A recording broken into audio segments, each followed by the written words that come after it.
Moody, and I grew up in a small town in Lincolnshire called Bourne, and went to school there, and that's where I met Elaine. We met at school, and when I left school I immediately joined Nottinghamshire Fire Service, which was the bulk of my working career. I joined the Fire Service in 1970, and then nearly 25 years, but unfortunately I had a road accident that meant I had to retire early. When we finally got a diagnosis, which took a couple of years from to and fro, and she was only age 52. In order to sort of go through the procedure of finding out what was wrong, it was 2 to 3 years before a diagnosis that Elaine herself felt something wasn't quite right, and she was getting very, not just the forgetfulness, but very tearful and emotional about things, certainly not Elaine. And we went through the medical profession, and it probably took about 18 months to finally come up with, sadly, the diagnosis. But on reflection and looking back, there was a lot of little things that probably indicated that Elaine was struggling with dementia several years even before that. It wasn't just the forgetfulness, but she'd get very tearful, very emotional about insignificant things, and the sort of thing that we would all pass off as, oh well, never mind. She might leave a glove on a market stall and it would be a major incident to her, or get upset about little things on television that were probably part of a story that she would believe it might happen to family, and little things that at the time you'd almost laugh off and say, oh come on, don't be so silly, it's it's not real, or whatever. But again, on reflection, it was apparent that there was, Elaine was struggling with issues, and as well as the forgetfulness side of things.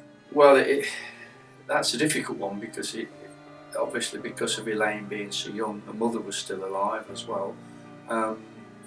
It took a long time for everybody to really grasp quite what it was that was the problem, and it affected us all in different ways. There were some friends that we lost contact with, and different family members found it difficult to sort of communicate with Elaine and understand at different times. And I think that's one of the worst issues about this illness, is that it's a journey that you go on with somebody with Alzheimer's or dementia, and because of the different stages, different changes, everybody just find it difficult to comprehend how somebody can change so much. Initially it was a case of, well, and Elaine was the brave one, she was the one that said, right, well, this is what it is, let's do something about it. She certainly was very determined to enter into any research, do what she could, find out as much about it as she could. And the really big one that we're all extremely proud of was she'd never been involved in any athletics, running or anything of the sort at all.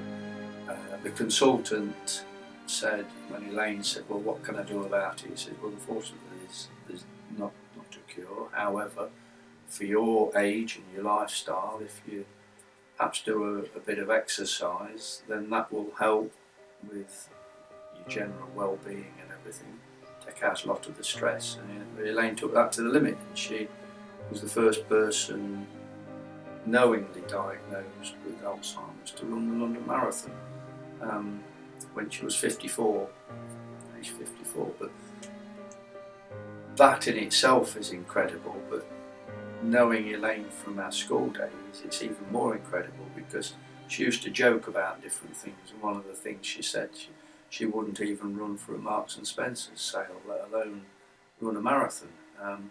Because of her condition and the illness, she also developed epileptic seizures, spatial awareness problems, and it meant that we actually had to stay downstairs. So I had a bed put in this place where we are now, and a wet room built on the side of the house at ground floor, and for about a year to 18 months we actually lived just solely on the ground floor of the house until unfortunately the illness really meant that Elaine needed 24-hour care, nursing care, and sadly to go into a nursing home. The main memory I'm proud of, as well as her running the marathon, was when she was diagnosed with the illness, was her determination. Well, if we don't know anything about it, she was going to do something, and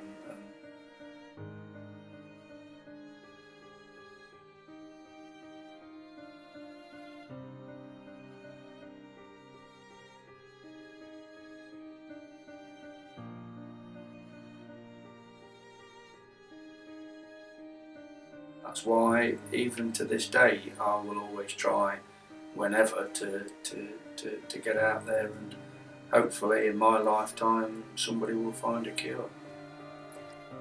Initially, because we hadn't got the diagnosis and we didn't quite know what it was about, we all thought it was down to some stress or whatever. And then once Elaine had got the diagnosis, for the first 2 years, there were things about Elaine that were declining, but for the first 2 years, she was able to run the marathon and everything. The illness hadn't really kicked in and hadn't changed her that much.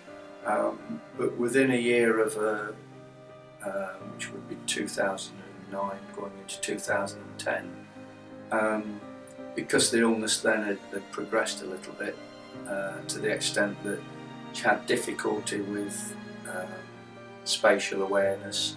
She would see different coloured carpet as a thing.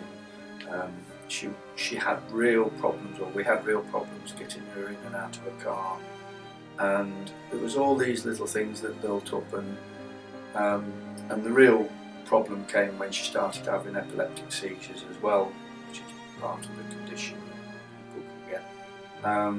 That was life changing, and it was almost as if once she'd got to a particular level, it was never going to get better than that, and then she'd decline again. And certainly 4 or 5 years into her illness, she changed considerably, and then the last 2 years, unfortunately, she was very poorly. Well, obviously family gave what support they could, and it was very difficult for them, obviously, to see how somebody can change so much.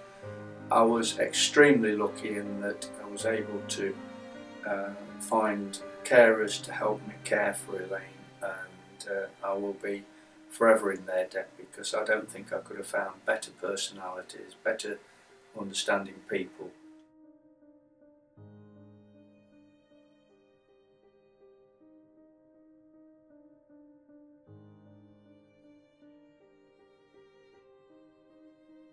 Still very difficult out there to get the right care, and that's a big issue for any family to consider. The nursing home that Elaine finally had to go to was very local, so that was also a benefit, because I could be there at whatever time, day and night. But I was in a very fortunate position to most people, in that I was able to devote that time and had the right quality carers, and with us both being so young, it was not difficult for me to get to visit Elaine, but there were other people I know who have real issues with finding care, finding the right nursing home, and it's a major problem. I want to get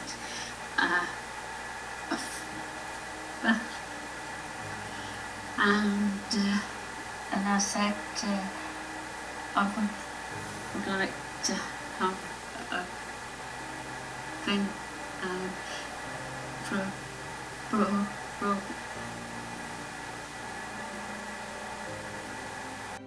I know this is a hard question, but what do you miss most about Elaine? And that would apply to losing anybody Yeah. with whatever illness. And if I could just have 10 seconds, it would be smile and hope. We haven't got enough time on the film to go through everything.